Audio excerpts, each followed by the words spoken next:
Let's see, is this working?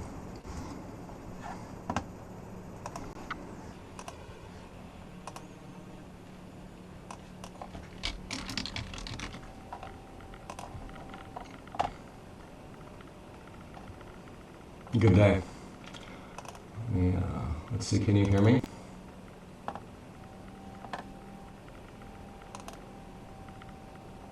Oh. Can you hear me now? Now we can hear. Can you hear us? Yep, got it. Yeah, All right. Good to see you. Good to see you. So you go by Al or Alastair? I go by either. Al is quicker, so Al. very happy to use that. Okay, Al, I'm Ali. Excellent. Yeah, so let's do it. Are you recording? Let's do that. Hold on. Let's do it. And if you wouldn't mind, send me the last week's as well for better quality. Yeah. Yeah, no worries. Shall Yeah. do. Where do we Great. start? So Marcin, I mean, the first thing I just wanted to check, have you had a chance to look through what I sent yet? Yeah. Or are we going? Oh yeah. Yeah, great. Okay, Oh yeah. good. I mean, looks great. I mean, all of that. My concern is there's two concerns, I guess. One is so like success metrics, like that kind of thing, like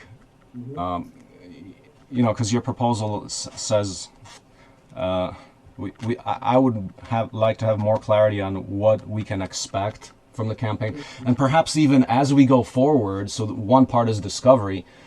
What can we phase it even, like if we, because this is ambitious and it's like it's got to be right, and I am definitely concerned about how we're not able to communicate our, like I feel like, you know, unlike I mentioned in the early days, I was vlogging and blogging before anybody was doing it and publishing, you know, machine builds and sparks flying and all that.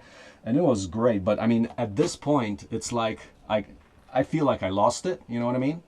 And there's a way to communicate that I'm just not tapping. And I want to make sure that when we go forward on this, like I can feel good about that happening, you know? So we do want to do the discovery, and then, but I would even ask, like, okay, can we phase it? Okay, so there's phase one of discovery. What if we do that, you know, do some of that work, and then see where we are for the video? Because I think you said part one is brand work, part two is video work, and then other stuff, right? Yeah, exactly. So, yeah, and yeah, in a sense, they are in phases anyway. I mean, Mm-hmm. the brand work has to happen first, regardless, and so they naturally stack, and then the executional side always comes out of that sort of strategic and brand work. So we would do it like that in a sense, but what's useful to get a sense of is Mm-hmm. like what needs to happen from your side. I mean, my sense is that you need to get the applications in for the school. Like that's kind of priority number one. Is that priority number one, or if I, yeah. Absolutely. So, sorry, I'm trying to, reset the wiki. Yeah, Um,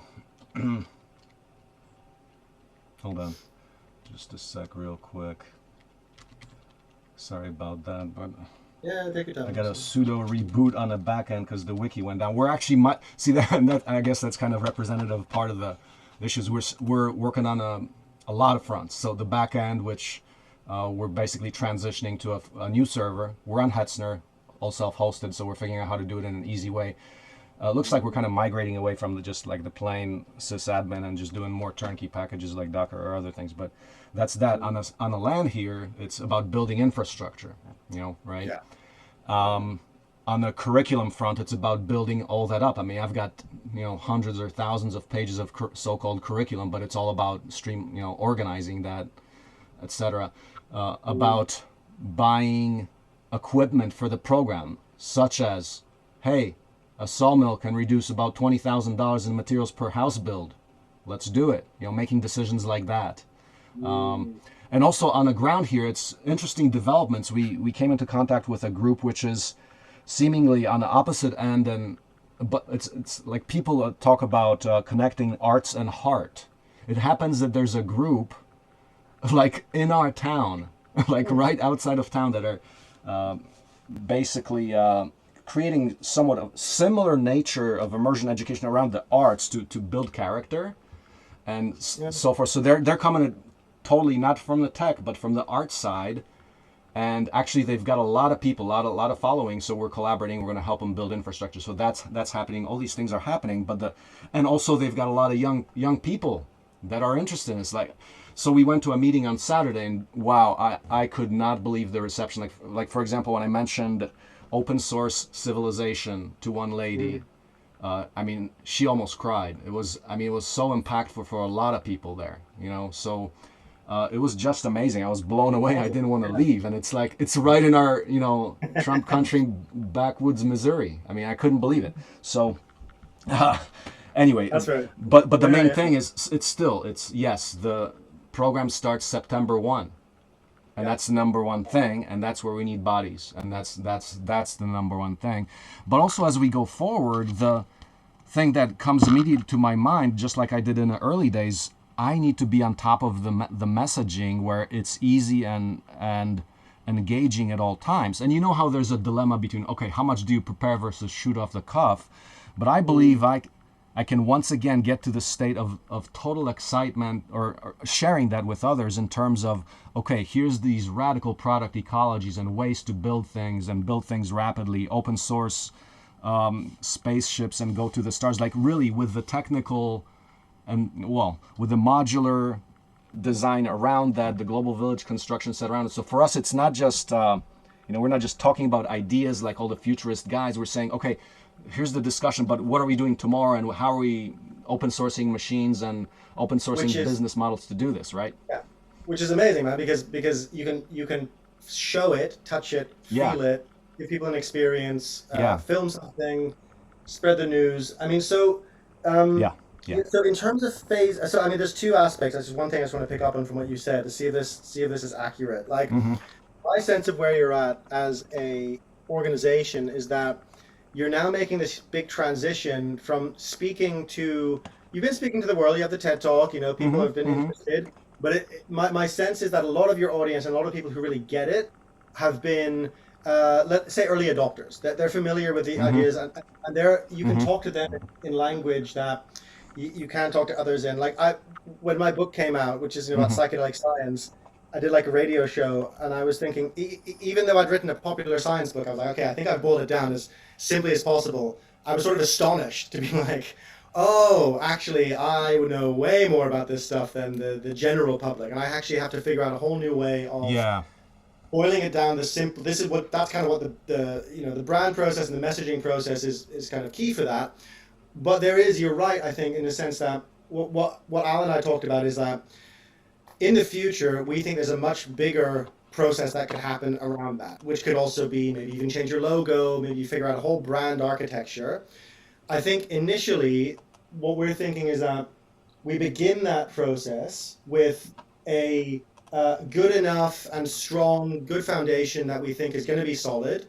And then we use that to build out the video that you need. I think you need an artifact to get on the podcast, and you need something to have on the website where people land. You need something, right? And then the social media campaign then spring is related but different. But then we also talk it's very possible then later to go back and go, okay, let's actually finish this for brand process. Now that we have a bit of headspace and the school has been filled, to go, okay, what's the next step? How do we make it even bigger? Yeah, so that's kind of what we're thinking. Yeah. So you're thinking just focus on, okay, we're getting bodies on board right now, and then backfill the major work on a brand later, or? In a sense, there is work that has to be done now so that we make sure we're moving in the right direction. And that's what we're proposing we begin with. That has to be done to get any kind of good messaging, even for your website. It's just the kind of foundational. And Al, maybe you want to comment on this, but I think there's a way in which we can open up a lot of doors to that process that we leave open and then return to really expand on. Yes, I think that's right. I think the key things is just how do we give this thing a sense of identity that a younger person would respond to? And there's certain expectations that young people have of design and visual communication, that if those things aren't in place, they will be nervous about exactly what they're getting involved with. And so there needs to be a degree we need to work out the DNA, the sort of core conceptual DNA of the thing, and then how that's going to visually express itself in some sort of logo or visual language, or something that people can look at and think, okay, that is a thing that I recognize, or it looks like it has substance and it's something I can trust. So it's a case of building trust, but also clarity of identity, which can then grow. And the thing about a good brand is that it is something that grows. It has a kind of organic quality to it, so that you want to have some basic components, which then you can put them like DNA. You can say, okay, we built the heart. We know what the heart looks like, but now what does a liver or a brain or whatever else looks like as well? And so it can expand into different places. And it's quite important to get those things right early on. Otherwise, you end up sort of carrying cancerous cells, to carry on that metaphor. And so you need to get some degree of clarity and identity right at the beginning, I would say. And that's much, and I'll get into more of that as we go on in this conversation. Okay, makes sense. And then I want to pick up on your point about success metrics, because that's quite important as well. So the success metrics are, I think, most applicable to the actual execution of that process. So it's the social media campaign, it's the video itself and how we use it, i.e. getting you on podcasts, figuring out are there other ways we can leverage this. For me, the metric I would feel comfortable with is applications from young people, because that's kind of where our job in a sense goes to. It's difficult to say how many applications, and part of that reason is that at this level of budget and approach, what we're doing is effectively an organic campaign, which I would probably suggest anyway to begin with, because that means that you get videos out there, and the quality of the story in the videos, which we're pretty confident at, and Perry, who's not here but he's in the deck, is insanely good at this. And so we can be Sorry, who's insanely good? Perry, who's the short form video producer who we work with. So we can't get, of course, like with social media, we can't guarantee that everything's going to go viral. We can guarantee that they will be of a very high quality, and I would be comfortable figuring out some kind of metrics of like signups, because we have a lot of different avenues for that. We got like a podcast, social media, metrics. There is a kind of, sometimes there's a method.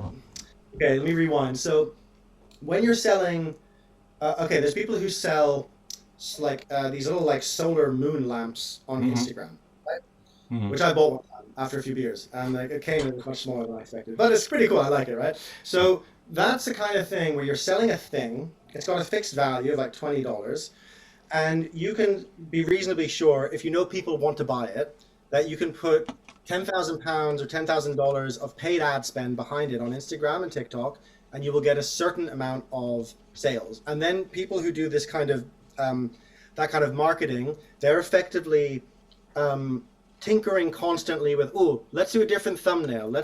We said the word lamp, let's call it a globe. And then so they're seeing what works, these little iterations. And that's where you have this kind of like not guaranteed, but they're like, okay, we're going to have this many signups. What you're offering is a longer sales cycle ultimately, and a much bigger ask of someone in some ways. It's also a big reward for a young person to do this as well. So that's definitely working in our favor here. But what it relies on, and why one of the reasons we're so focused on this kind of strategic brand piece, is that they have to believe in the vision, and we have to clearly communicate the vision, like the woman who's sort of like almost bursting into tears because you connected something that is in her, but is also in all of us in some way. Like we're not happy with the current system. Even if we're not able to voice that, we're not happy with the current system, many people, right? So it's about that, the magic in this is tapping into that energy for this 18 to 25-year-olds. And then we're like, okay, if we do that well, we're going to get applications, right? And our aim is that they're going to be applications from the right kind of person, because the messaging will, anyone who's not willing to work hard, we can make sure in the messaging it's like, no, this isn't a kind of a free, fun time. Should be fun, but it's not a walk in the park. This is going to be meaningful. It's a meaningful process you're embarking on. It's a journey. Yeah. And just the other thing, as far as the sequencing of the product here, it's like, so for the 4-year program, it's got two components that are short term. So the first component is 2 weeks and the second component is 2 months. So the 2 weeks you build a complete seed eco home, and that's an experience where we're expecting 50 people or so. You're talking about like 2 hours of instructional time per day and the rest of the time building, and you go absolutely complete. Utilities, finishing, cabinets, kitchen, bathroom, everything. So that's in 2 weeks for this. It's call it the Builder Crash Course. And it's swarm built using the modular design system. And in the 2 months, the people who sign up for that, they got the crash course now. And in the remaining 6 weeks, they're building a small home that they bring with them on a trailer. And it's in 2 pieces, 10 by 20 feet each. So it's a 40-foot trailer. And they've got, I call that the financial independence package. People bring their home back with them. They spend 2 months under our guidance in our facilities to do that. And we probably will have about 6 or so spots for doing that. And then the students in the program then continue. And the students can be involved in that process, helping that out, creating more documentation and collaborating with the people who are doing that as part of our program as well. So that's kind of how the rollout. That makes a lot of sense. And now the 28 we need, what do they need to be signed up for? Yeah, Full 4 years? So, I mean, I would say minimum the 1 year, because I think if somebody sees it for 1 year, they're in. I mean, they're not gonna escape. But the ideal thing is like 4 years, because we're planning on a 1 year program. Okay, what have you done? Oh, I just designed a new commercial grade tractor in 1 year with 50 people and hundreds of people around the world. Here's a product. Yes. I mean, just things like that. So you're learning how to design and build anything. You're learning how to learn, and you're learning how to be a human. And that 1 year, there's going to be, like for the 1 year package, we'd like to focus on the sparks and excitement of machines. I know the house is much harder to sell because that's super hard work, But the real deal is you're becoming a leadership track for the 4 years where we'd really like you to be a construction manager or leader who does this thing, because once you start leading crews, you're incredibly valuable, especially if we build each house. Like you mentioned about videos of the house coming up in 5 days, but I mean that's when we train the 24 people. Right. So right now, I believe that if we took 48 people off the street, it would take us 10 days to build a complete house, including interior finishing. So the program itself is now you're got super skilled people, and they can just knock it out 5 days complete with photovoltaics and all of that as a highly choreographed swarm. Which is just awesome in so many ways. But so there's two things I just want to check in on. So for a young person who's never heard of you, has never heard of any of this stuff, but is like, ooh, this is super cool, the customer journey definitely needs to have, they start in the 2 weeks, and then they need to firstly get onto the website, but we need to get them signed up to something. We need to get them to sign up for the 2 weeks. That's what I would feel good about in terms of a metric. I think it's possible to get people signed up for 1 year off the bat, but we need to get people into your ecosystem. So we need to identify how do we get them into your ecosystem where they're on a track to go through. You can get people to sign up for a year, but dedicating a year of your life to an organization you've never come across or heard of is a bigger ask. Once you have given them an experience and they've done it and they're connected, then you are in a much higher conversion rate. So we can look at both for sure, but I'm just flagging that if I'm imagining a video or a campaign and it's like, come and learn how to build a house, like we can build houses in 5 days, this is revolutionary, this is going to change the world, come and start the process of learning how to do that. It's 2 weeks. I'm 18, I've got my summer free, I can, great, boom, I'm on a plane to Missouri, or I'm in Missouri, etc. We probably also want to target Missouri specific organizations quite heavily because it's a lot easier for them as well, or neighboring states.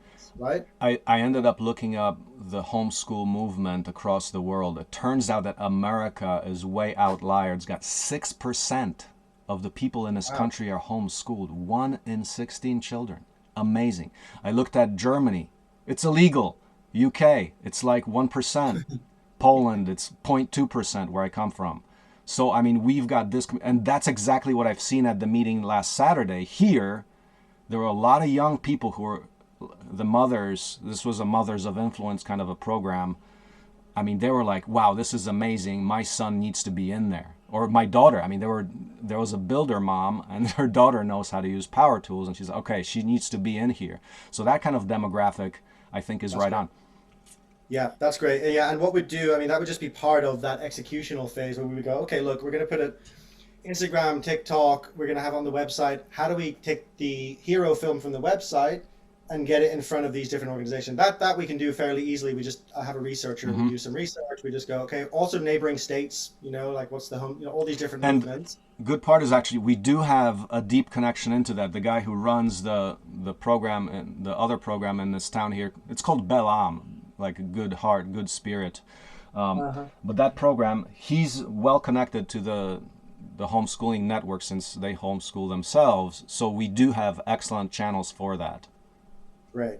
Great. So then that's really good to know, because then what you need is a way to communicate with and inspire them. And okay, so that was one thing. Yeah, the other question I had was, do you have any footage of the 5-day build with the professionals, or is that possible to, like, how often do you do that? Because it doesn't, or attend a longer build, because of course the magic of film means we can speed it up. We know you can. What we have is a film called One Hour, which shows the walls of a first floor of a house going up in 1 hour with effectively 8 people working.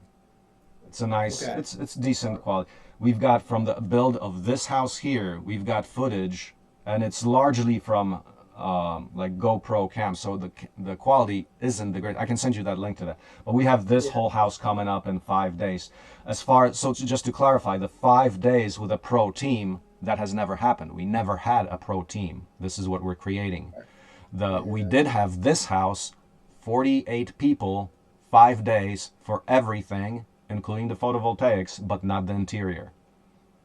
That's fine. That's still super impressive. I mean, we basically, that's all. What we need is, in a sense, a way to dramatize that and show that, so someone's watching it, they're like, oh my God, great. So the last step is just to even keep this going further, and we get the interiors. Yeah. But what we want to land is the possibility and the imagination of, like.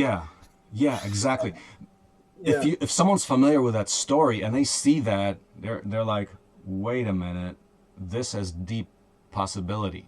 That's the kind of thing we want to. That we can absolutely do. We need to spark somebody's imagination to point them in a direction a little bit, because they see this swarm of people and it's like, oh yeah, great, this is amazing, but what I do with it? No, this is real in terms of houses for the public, houses that you can build yourself in this manner, the ease of build, things like that. It would be great to just get that footage, and I can look at it and see if we can actually just repurpose it and do something. Right. I have it exactly in my head of like putting it in sort of fast motion. Yeah. And then we can talk about other way, like, because with film, we could get 50 of your friends standing in front of an empty plot now, and narrate it as like, we built this house, and no one's going to know the difference. But okay, the fact that we didn't get a shot of 50 people at the time when you built your house doesn't matter, because we can reverse engineer that in different ways, so that we just get the full story. But anyway, that's further down the line.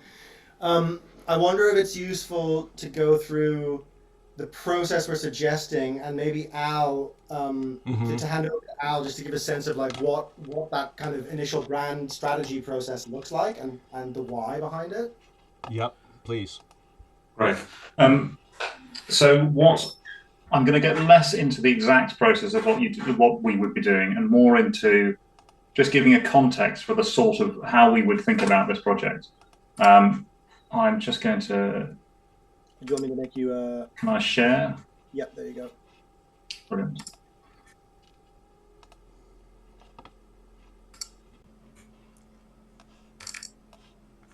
So can everyone see my page here? Hold on. I'm gonna rearrange. I got a bunch of monitors here. Rearrange that. Okay, go ahead. Yep. Can everyone see how to build a polarity brand on screen? What's a polarity brand? I'll get to that in just a minute. If I move back and forth, do the pages move? Yes. Brilliant. I just need to check that always first time. So a polarity brand, so I've been working in branding for a very long time. I've been very frustrated in the past by how there's a lot of bullshit in design and branding. And so a lot of it is very fluffy and unstrategic. And this is my attempt to build a kind of brand which really gets to sort of first principles. It's right down to the heart of what a brand is all about. Just before I get into that, I'll just give a tiny bit about my background. So I'm a multi-award winning designer. I've been in design for 20 years. I live in London, been employed by top agencies. I design for a number of different things, packaging, print, web. And I've worked across a lot of different industries. And I'm both strategic and creative, which means I do the actual design work, but also the thinking behind it. So I've worked in sort of FMCG, consumer goods, high-end luxury. I've worked for massive global companies, so oil companies, banks, and then this is an engineering firm, bottom left, which created an identity for. Even done sort of cinema advertising. Did you actually do that? Sorry if I may interrupt. I mean, so you designed the graphics lower left? So everything on this page is my own. This is everything I've designed, and that's just one component of a larger thing that I could share later if that's useful. So in this document, I want to try and distinguish three different things, and this will be really helpful for us going forwards. So I want to talk about what a business is, what a brand is, and then what I'm calling a polarity brand. And I want to get out of the way, first of all, just an unhelpful assumption people have about branding. And this is often because this is what it is, that you have a business, which in this metaphor is the cake, and then you put the icing on the cake. You make the business look nice, you make the organization look nice, but it doesn't mean anything more than that. And this is, I run into this all the time, it's very frustrating.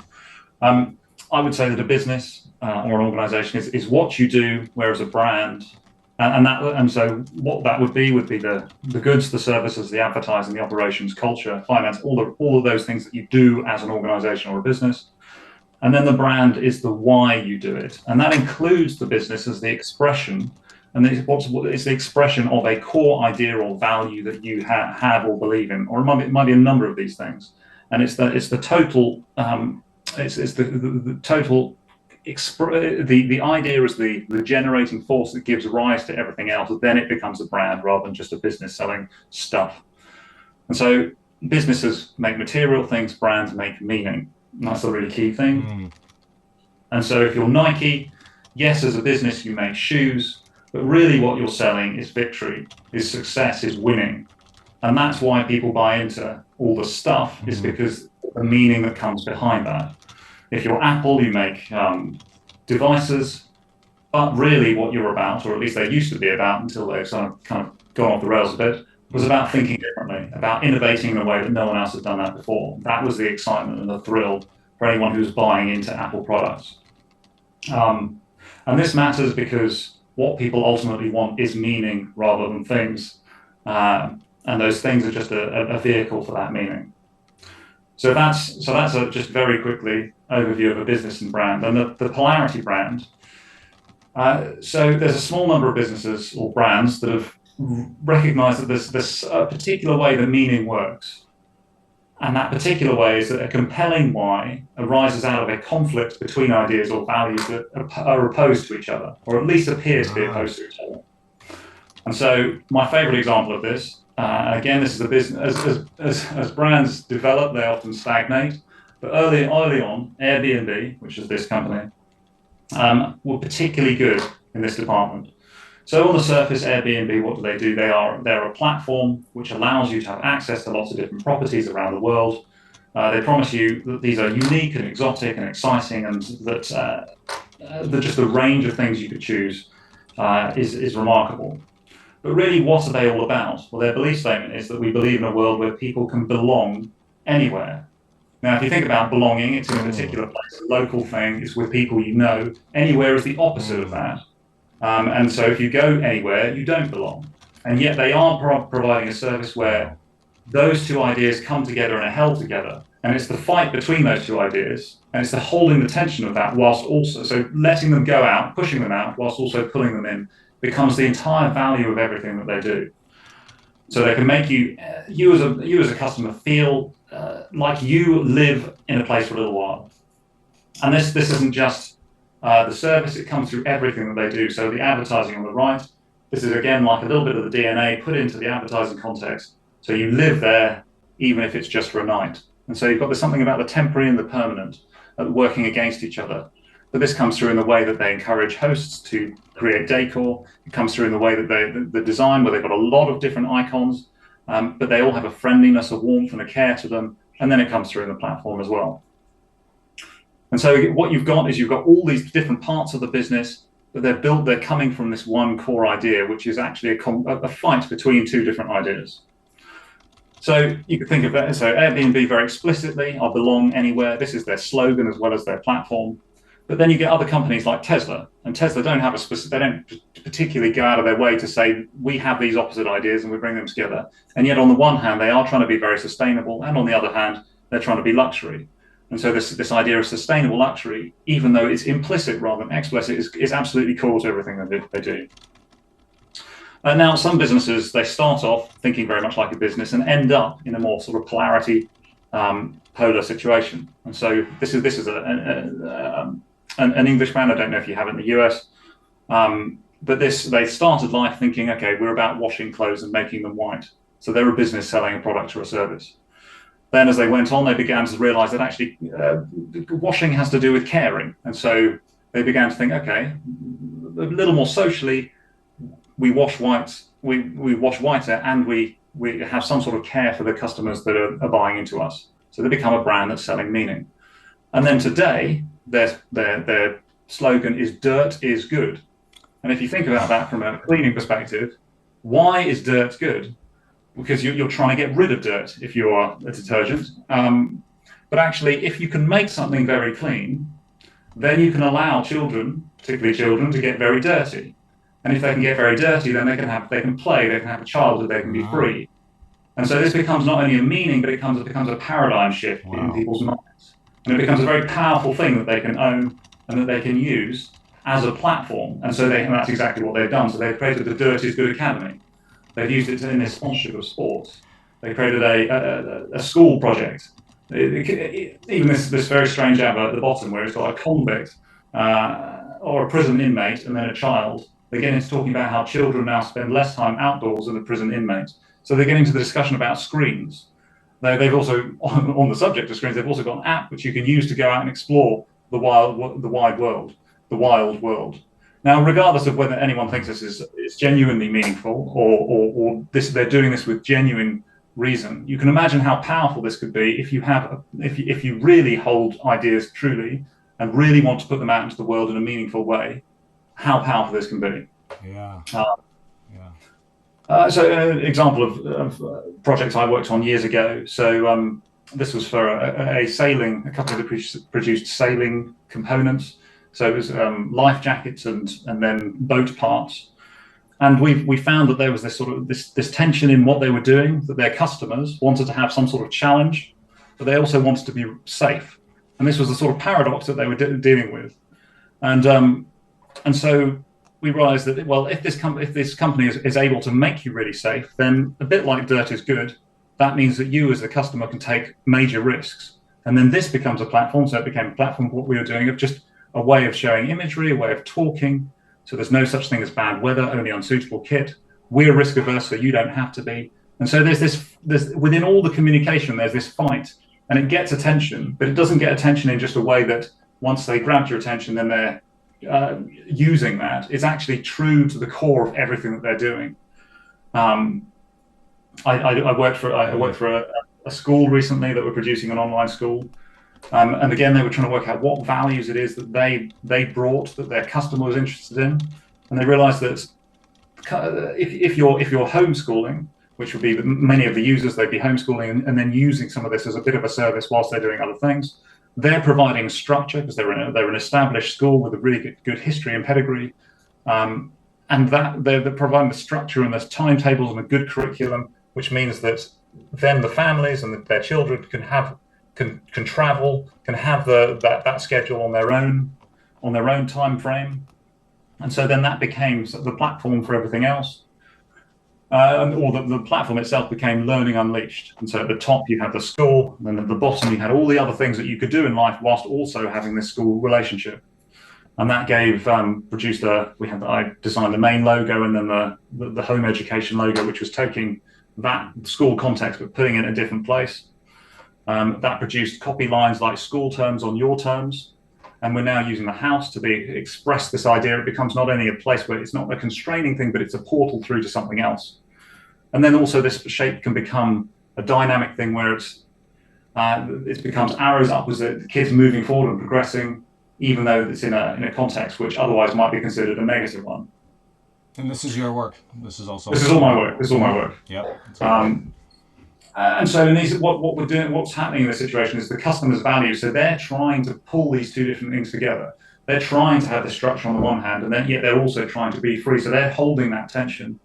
And so the brand then is also trying to hold that tension too. And what draws them together is the fact that they're both pulling on these two different values at the same time. And then I work from the engineering company you picked up on a moment ago. This wasn't specifically the polarity that I chose, but this was one that they realized that was important to them. So they felt that engineering had caused a lot of problems, and they wanted to therefore to try and approach engineering in a way that was caring but also ambitious. So they did want to be competitive, but they wanted to do it in a way that was more productive and long-term focused and less short-term damaging. And that gave rise to a more human form of expression of this, what could have otherwise been very, very technical. It tried to retain some of that technical quality, but at the same time have more of a human touch. Mm-hmm. And so every time I do a project for anyone, I'm always trying to find where are these pairs of opposites? What are the things that they're trying to, what looks like initially a paradox? What are the contradictions in what they're doing that they're bringing together? And the way I would go about that is I'd look into the work that they're currently doing. I'd look into the materials they have.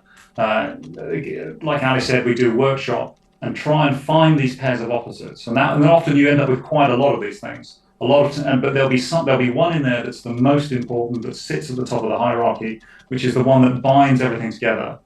And this will be and then you want to find the one also that resonates with your customer or your target customer, or the young person that you're looking to get to the school. So what is the idea that they share? What are the sort of the tension that they're trying to hold together at the same time as the one that you bring into being by them coming to your school?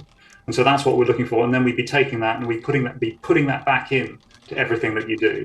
And so that core paradox, or polarity as I call it, becomes then the DNA and the lifeblood of everything else. And so whenever anyone interacts with your communication, they feel initially, and then they think and they get what it is that you're all about. Do you think along the terms of NLP rapport? I've not heard that. What's that? I don't know. Move on. That's okay. A conversation. So that's me. I know that was a lot of information there, but I hope that makes sense. This is beautiful. Wow, that's the most compelling brand discussion I've ever heard. Thank you. Oh well, thank you very much. That's very, very generous. Oh. But this is truly exactly how I think about things, because I think this is actually how business and brands work. Go. Is that unique to? You think you're unique in your approach, or do many other brand people? You said a lot about BS brands don't do it, but are there other people that do this well too, or you think you're an outlier? So I think this is really how this is how everything works. I think that this is how relationships work. So I'm writing a book at the moment on just how this applies in so many different places. I think it's how everything in life involves the coming together of creative opposites to produce things. It's a very sort of deep idea in lots of different civilizations, cultures, religions. And so it's the most unoriginal idea that's ever existed. I don't think many design agencies have noticed this or have paid enough attention. I'm someone who, if I feel I'm making something that's inauthentic or falsely meaningful, it really churns me up. And so it's a response to that that's made me do this. I think there are agencies that do think like this. I don't know if they have the clarity that I've shown it to you today. And I've spent a very long time not only trying to understand this, but also package it in a way that I could get it across in the time that it's taken just now. What other agency you think is the best example of following this method? What other agencies? I know that. What was that? I heard about it being used in terms of paradoxes by Saatchi and Saatchi. Now, I haven't had first-hand experience of that, but I heard from someone else who'd interacted with them that they were trying to embrace paradox. There's also another ad man called Luke Sullivan, who is quite famous in the ad world, and he's talked a lot about tensions between ideas and how that creates.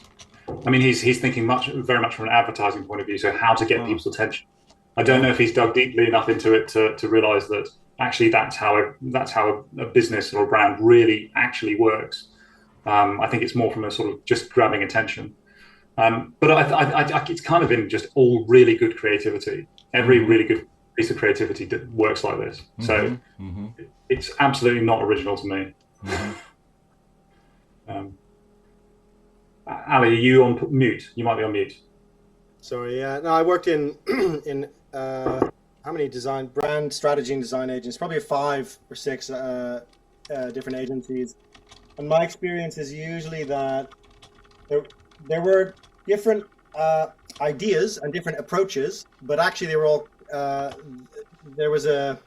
they don't often go to the deeper level. I would say there's deep thinking people in the agencies, but as agencies, it was often like, especially as a strategist, I was like, guys, is this a gimmick? And I think the difference I find with Al is that there's a lot of deep philosophical foundation to it, which you don't. I would say deep philosophical foundation is not a set of words I often used when I was in branding agencies. As interesting as they were. Yeah. So I find it quite unique, which is I think working with paradox is extremely powerful. So, for example, the singularity meta-crisis paradox, the fact that on one side it's absolute abundance and on the other side it's absolute crisis, and we're trying to resolve that, right?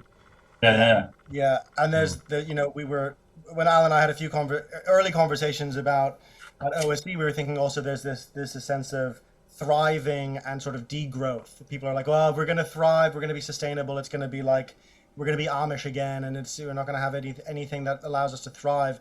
There's a tension there, I think, that could be interesting to explore. There'll be many. Very much so. And I think a nuance that's probably important to name is that this initial process, is about finding that positioning for OSE as a whole, which is inside you, Marcin, right now. It's like there's a bunch of different options of it. We help draw that out. We then find the one that resonates with you most and is truest to the organization. And then that is expressed in the particular campaign for these 18 to 25-year-olds. But then it'll also be expressed in how your website is redesigned. This is going to be the same foundational story expressed in different places, in the same way that we speak to 18-year-olds differently than we speak to 70-year-olds, right? But so that means effectively we wouldn't be able to put the website up until we got this work behind us? You could put the website up, but it would be improved when you put it. And I would say actually where we'll most translate is not in the architecture or structure of the site, but in the messaging and the branding on this site. I would say that's which is probably that's easiest to change over. So we can get a lot of the website done, and then we just make it conform to the brand. Yeah, I mean that's not the ideal way to work. The ideal way to work is to work out exactly what your core essence is, and then use that to generate everything. So if you were Airbnb, you'd be thinking, okay, how would I make belong anywhere work in our customer services? How would I make it work in how we build an office for our employees? All those, you want to try and work out exactly how you do that in every situation. Now you can create something and then work out the messaging later. You run the risk of becoming a bit like the cake with the icing on top. So you want to just be careful of how to navigate that. But I agree with Ali that in this situation, if you just leave space for the output of the branding process, so that you can get the messaging right afterwards, that will work. I totally agree, and that makes sense. It's sort of the balance between pragmatism and it's a polarity. Right. Idealism and pragmatism. Because in an ideal world, what you'd go is you do this process and you would go, there's the question, Marcin, you asked maybe in our first meeting, which was around like, should you have a forum or a Discord, or where should the people actually be, where do you want your existing community or others to come into? That's exactly the kind of question that would be much easier once we know what the story is. Man. So you're basically, no, I'm open to that, of course. So probably, are you suggesting that, for example, we just keep very simple content, just the plain stuff that's not attracting any people, just keep it up there, and but we're going to rework that. So don't invest heavily in a WordPress site, which we were thinking about yet. I would wait. If you Yeah. can wait, I would wait, because Al's right. Like, it's going to be so much easier and clearer to be like, oh, Oh actually, yeah, you know what? We need a whole section about this or that, because that's just so true to what we want to express. And you exactly. don't know it. And then you don't want to be back engineering it as well, because it's, yeah. So if you can wait, that would be my advice. You wait. Mhm. Yeah. Yeah. Can I ask a question about Yeah. the identity of it being a school? Yeah. So this is something that Ali and I just picked up on a few days ago. Is and Ali made this point. He sort of clarified my point, which is when you're leaving school, do you really want to be going back to school? And so we wondered whether is this more of a university offering than it is a school offering. So that'd be the first thing, and then the second thing, can it, in a sense, be an I'll be careful with this word, but a kind of anti-university, in that would it be a smart move to set what you're doing up in people's minds as a very much a challenger to the university option, so that you come out of school and you think, okay, I could just go to university, or I could learn a trade. But this is actually the thing. Well, you don't have to pick one or the other. You can do both of these things. Well, no. This might seem really obvious, and I'm just asking No, unnecessary questions. it's to blow the current university system out of the water. I was grossly disappointed with my PhD. I spent 2 years of getting phased, learning stuff I would never ever use. Yeah. Give you an example. I go to a professor. There's an equation that stretches across the whole board. We were studying wave propagation in space, and so I said, professor, what is that like? Can you show me an example of what that looks like where that happens? He says, oh, don't worry about that, I just made it up, that doesn't exist.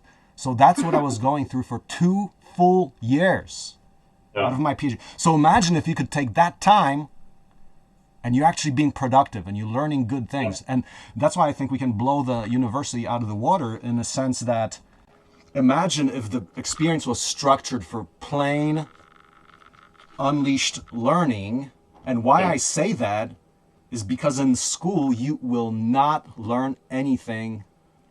Like, for example, how to design an electric motor or a house, like a real thing. No, you'll learn the theory. I mean, this is like somewhat obvious, but it's so much more impactful to me now that I've gone through both sides of that, is that like right now, and that's part of the reason why I promised the GVCS will be done years ago. Like, I thought this thing, the Global Village Construction Set, would be done years and years ago, because, oh yeah, there's all this knowledge out there and you can just tap it. And what do you find out?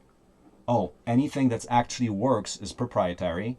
You cannot learn anything. In other words, in school, you get the dregs of all the shit that is out there, and you suffer through it for 4 years. And I'm passionate about this, because this is a total destruction of civilization. And that's what I'm doing right now. In which case, can we, I'm not saying use these words, but can we be thinking about it as an anti-university? Yeah. I mean, there's 2 comments on it. One is we're about inclusive collaboration and abundance. So we can't piss on them. We have to include them, right? Yes. So we say, you can do this, but you can transform. So to the university, we say, we're not trying to take you out. You're going to be transformed because our practices are better. That's kind of our approach to business, or getting taken out by corporations. No, you're going to copy our stuff because it makes more money. Yeah. Okay. That's really nice. Interesting. There's another polarity there. Absolute abundance. Yeah. Absolute abundance. Yeah, I mean, I love that as well. There's another polarity there which we could explore, which is the central polarity of the documentary I'm just finishing, which is abstraction and embodiment, right? And embodiment can really be translated as actually building stuff that you can actually change the environment with, change hearts and minds with. Whereas university is hyper abstract, like you just mentioned. This is real. This is felt. This is something you can touch. And that, I think, for young people, is also very powerful. I mean, there's also another stage which is worth mentioning, which would happen after this branding, before we do the video and before we do the social media campaign, is to create a profile of exactly the type of young people you want. Right? It doesn't have to be so narrow that we're shutting things out, but it's in a sense like, there's certain qualities that they have as people that are going to make them a target market. Because once we have that, then we tell the story to them specifically in this iteration, and then we target them properly. Because that's the difference between success and failure of the execution, is where are they? We need to know where they are, who they are, what they're engaged in, and then target them. I got a comment immediately about this, especially after my meeting with the Belam people here in town, and that is, we want to lead with moral intelligence, because that provides the fuel and grit for transformative work. Yeah. It's not that you're the tech guy, programmer, that gets it. No, you have to come at it from the heart and grit and the human spirit. Moral intelligence, like, this is the right thing to do. That's embodied in the people I met this weekend. I was blown away. And it was a revelation for me, because all the time we're leading with gadgets and cool things, cool tools, like in a Whole Earth catalog, which has its merit, but it doesn't get to the core of what we need to do. Yeah, and yeah, I mean, it's a really interesting moment for you guys, because you're like I said, you're transitioning from one archetype, one sort of, to another, and that's like you have to do these processes then. Like I did a project with Greenpeace a few years ago, which was like with a 3-day workshop with their senior leadership team to come up with their 5-year plan. And it was fascinating because Greenpeace in the 70s was like the rebel. It's like, yeah, we do, and they're obsessed with doing stunts. That's their thing. You do a stunt, you get attention in the media, and then you raise awareness about something. But then, you know, now that it's like all those people are in their 60s and the organization has aged and changed and evolved, now there's like, Extinction Rebellion and different climate activist movements that are way more rebellious than them. And they were having an identity crisis because they were like, well, what about, we're still cool. Like, we did like, look, we did this thing. And it was a whole process to be like, guys, you know, you can transition. Like a person has to have a healthy transition to age. It's like, you guys are now the kind of the wise veterans, right? You have the wisdom that these people who are now starting up don't have. Where they're just like, let's get some baked beans and throw it at a painting. You're like, no, guys, there's a smarter way to do this. But you can't do that if you're the rebel. So there's a kind of it's an interesting way to think about it. It's like, as OSE gets older, brands they're an expression of us, right? You know, the organization is an expression. Totally about lifelong learning being also one of the key values. So that has to be expressed in the core of OSE too. Yeah, absolutely. Yeah. I'm totally have no restraint for doing that. Yeah. Okay, so hopefully that gives you kind of a sense of like where we're coming from. I mean, do you have any questions? And like, what are your thoughts in terms of next steps, timing, what you want to do, how you want to proceed, all of that? Give me a date.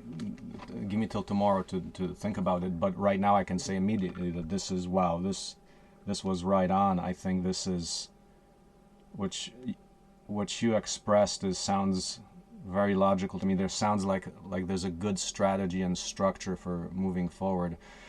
Like for example, of course that the brand will affect how everything we do, but I think that crystallized more. And I think by seeing some of your work too, I mean that's pretty impressive. Yeah, I think we could be in good hands here to do exactly what we need to do. Yeah. So. And that's the case. So I'll sleep on it, but I think we probably would expect. My expectation is that we dive right in, and then we would. So what about like things like payment terms and stuff like that? How do you do that? It's on a case by case basis. I mean, usually it would be a little bit upfront, but the majority of on delivery is normally how we do it. Because we have the shared connection in Bradley, you're sort of a trusted entity, so it's a little bit it's a bit easier like that. But we can I can put that in an email. You know, we can we'll have a chat about that. And you can take it by phase. This is the first phase, discovery, seconds, video, and stuff like that. Totally fine. We can split it out like that. That's no problem at all. And then. Important, your point about deliverables is extremely important. This is really good that we're all on the same page with that. We're all working towards the same thing. So I'll have to think about that, and I'll I'll make some notes on that, and then anything, questions that come up, etc. Maybe you think about the website more. Maybe, I don't know. Maybe something, whatever comes up, just drop us a line. I'll CC Al in the email I send, so you'll have both of us there, and then eventually, if we move forward, then you'll meet Perry, but that'll be later in the process, the social media video guy, and Wetham, who's a world-class editor for the 3-minute. Are they gonna? So, Al, once again, great job on the presentation. Are they gonna educate me like Al did? Because I got educated today. Absolutely, yeah. Well, in fact, knowing them both, yes, particularly Wetham, because Wetham's been doing this for like 30 years, so. Because you know, the thing that we always talk about is open source everything, and that is like, if you guys can teach us what you do, I mean, are you guys open to that? Like in a longer term, like, because we're starting a school, and part of that is communications, right? So. Yeah, for sure. I'm all up for that. Yeah, and that's quite a joyful thing as well. And I also quite like to learn how to build a bunch of stuff. So yeah. I mean, that's the thing. Ideally, yeah. And Al, how do you feel about this? Is this interesting work to you? It's fascinating to me. I've chatted to my son about what you do, and saying I wish I could get him to come and work with you guys. Sadly, he's only 10. Has no background in making things in the way that you would. But if he were older, I would say you should sign up for this. So I love the fact, and you articulated this earlier, and it's what you are, it's who you are, is that you are going from first principles, from a very human place and a very philosophical place, but it's incredibly practical. And people tend to fall into one of it. Again, people tend to break the polarity and go one of two ways, being we make stuff, but we don't have anything to do with what it means to be human. Or we're very much into what it means to be human, but we have no way of actually applying that in the world. Yeah. So to see the fact that you're able to do both ends of that spectrum, I think it's remarkable. Well, it's incredible. So. And in a meeting last Saturday with the locals here, it emerged there is a lot of younger people, and we were thinking immediately, oh, okay, what about programs like in high school or elementary school, even where we're creating programs for younger people that still get at the core of the type of work that we do. So we are wanting to put that lower the age limit. And why 18? I mean, the 18 thing was before you're indoctrinated out of the abundance mindset, we want to catch you early on. So actually the earlier the better. But then it comes to actual like things like using power tools, how is that legal and things like that for younger people. But no, I mean, there's many roles. So we will be reaching down to lower age brackets. But for now, it's like we see a clear model with with adults working.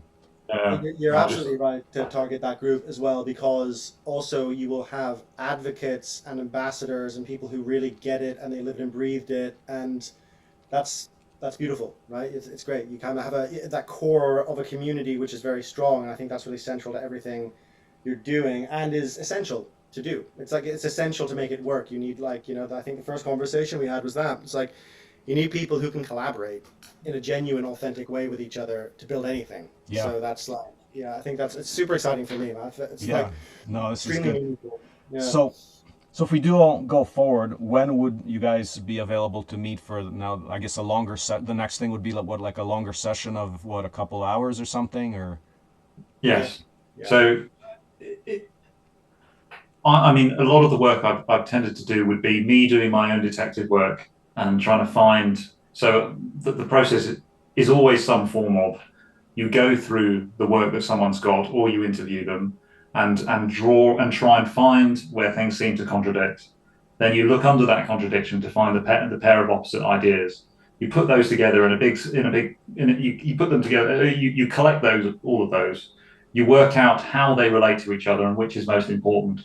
And then you take that most important one, or if you're not sure, then you might keep a couple up in the air. And then I would build design concepts on top of those polarities. So if I would do say we have one polarity that we all agree on is the one that's most important. It's the belong anywhere. Then it would be a case of, okay, how could that express itself? And so the branding exercise would be, okay, we're thinking about the school logo. We're thinking about a visual language. So you don't want to just have a logo which you stamp on things. You want to have other language that comes to life, which can be applied in different places. Oh yeah. You'd think about, and then you'd think, okay, school signage. Could we mock up an example of what the school could look like and what the logo and the title of the thing in context could look like? What would it look like for a website homepage? And again, it wouldn't be anything that's functional. It would just be, at a glance, we can get a sense of what this would look like. And so I provide a few different options for that. So you could say, okay, these are all the same core polarity, but there are slightly different expressions of it.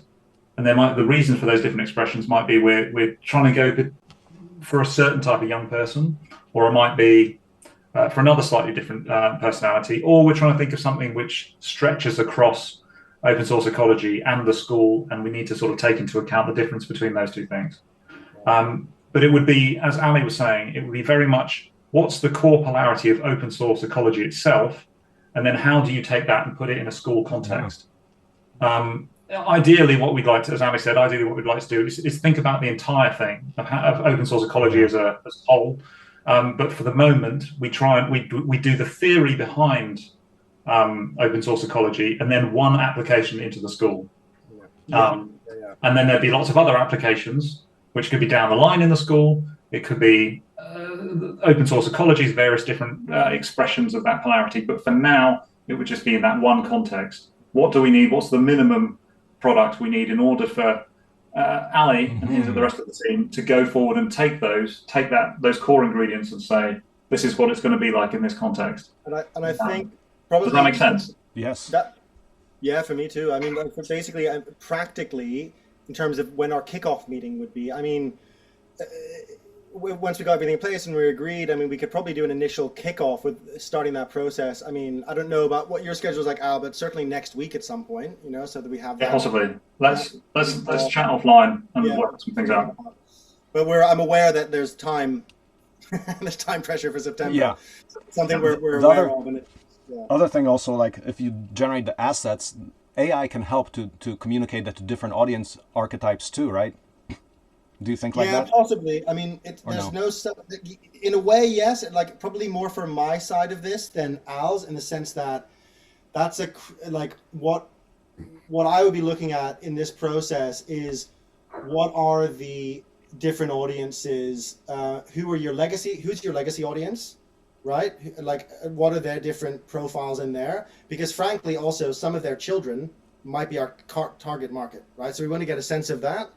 And I want to get a sense of, and I would also create some strategy around, my expertise, which is what's going on in the cultural zeitgeist. What are the key concerns among 18 to 25-year-olds? What are the different segments? What's really alive in that space? And then that would then inform a little bit later in the process how we engage with them. But AI can be useful for research in that sense, but it still can't really do tapping into human psychology in that way. Yeah. Right. And just another thing, like when you talk about graphical language, we have the icons for the 50 different machines. So they've been kind of branded as these simple icons. We have that already. You can take a look, like for example, in TED Talk, the blue graphic has got all those icons and they correspond to the machines. But the way we work with it sometimes is you take those icons and you make product ecologies by drawing arrows between them and so forth. So that's the 50. But I don't know if you guys would be up to, but if you talk about all of technology, we're actually conceptualized about 500 different items that make up all of technology. So it's actually an interesting exercise for trying to compress the technosphere into 500 units. So there's 50 that we have defined clearly. These we think are key on these very parameters. Like $11 trillion of existing industry comes from those machines.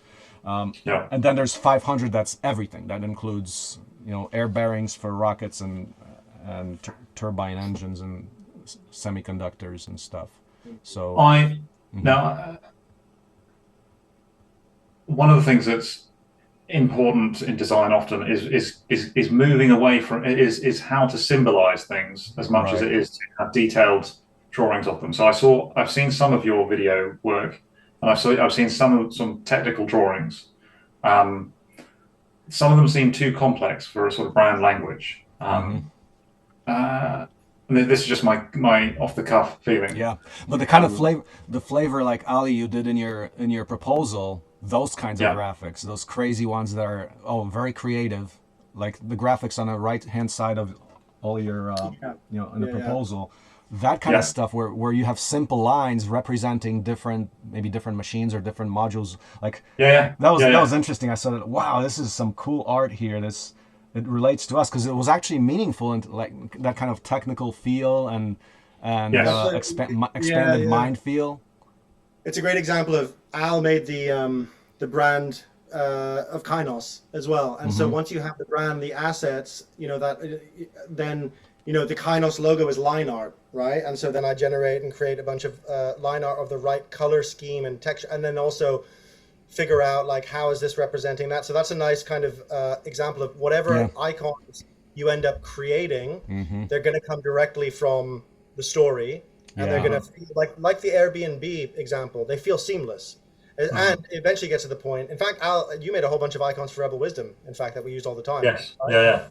So they're very, very useful to have, especially for you guys, where you end up having this big suite of icons. That would be that wouldn't fall into the scope of work of what we're doing. That's a lot of work. Job. It's a huge design job, but it's an interesting thing to think about. Yeah. But we can begin on that journey.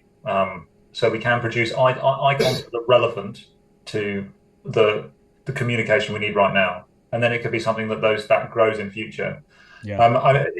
I suppose what I'm thinking that if it depends what you're going to use these for, but if I was trying to create a visual language which was used to identify a brand, I'd be trying to get the minimum amount of detail into each of these symbols so that you can see that they're different, but that they're not becoming drawings. Because they need to have a kind of a glyph-like symbolic quality to them. But very, do you know what I mean? Am I making sense? No, absolutely. But this means and both meta. So you use them. Yeah. How about you use them in the technical design? So you're blending art and science together too. So like, what if the simple icons could be used in actual technical design to start initial concepts? That's how we think about it. Like, I make these icons for the purpose that anybody can start manipulating them, and then this icon, for example, could correspond to a real technical item within FreeCAD, the CAD software, so that icon could actually be one of the buttons in FreeCAD. Because we're one of the things we do is reprogram FreeCAD to make workbenches for the design of our machines and things like that. So, yeah, I mean, I think there's some great room there for blending art and science together. My comment on that would be, I'm generally thinking of things from a meaning perspective. I don't know how possible it would be to have an icon that is actually functions as a blueprint starting point. If that's what you're suggesting. But it's layered. So you got that icon, but next to that icon, somebody creates an actual CAD image that takes 10 hours to create, and it's got all the detail. So you have the layers of that, but it should be consistent in some way so that you can get. So just FYI, we're talking about thousands of people concurrently designing something and building it over a weekend, or build a village with 10,000 people in one day. That kind of stuff. So I'm talking radical collaborative literacy, where people are on the same page, and the icons. I mean, I've thought about these icons for a long time, and it's like it's nowhere developed, but I mean, there's huge potential to that. Yeah, if you can build a village with 1,000 people in like a day or even a week or whatever, that would just be the most incredible. That you could work. This is more marketing, but I mean, it's not. I mean, it's not marketing. It's basically like just an amazing thing to do. But in terms of telling your story, you could do so much with that. It's such an incredibly inspiring thing. You could kind of. It's definitely clearly on the radar. I mean, for example, in a crisis scenario, a city gets taken out, you rebuild it in a week. We ship our crew of 10,000 OSE campuses worldwide. We just descend on that and fix that in a day. That kind of stuff. Yeah, that's like the bridge that collapsed in, Pennsylvania, and the governor just got rid of all the bureaucracy and did it as emergency powers and rebuilt it in like a week or something. It would normally take like 2 years or some ridiculous thing. There you go. That's pretty in the zeitgeist. Anyway, we should log off. But Marcin, really exciting. Let us know if questions come up, and we really hope Yeah, I hope to be collaborating soon, man. This would be very special, meaningful. Same here, same here. So yeah, we'll talk soon then. Thanks for your Really time. good This to was meet you. great. Likewise. Thank you. Ciao. Bye now. Thank you. Bye bye.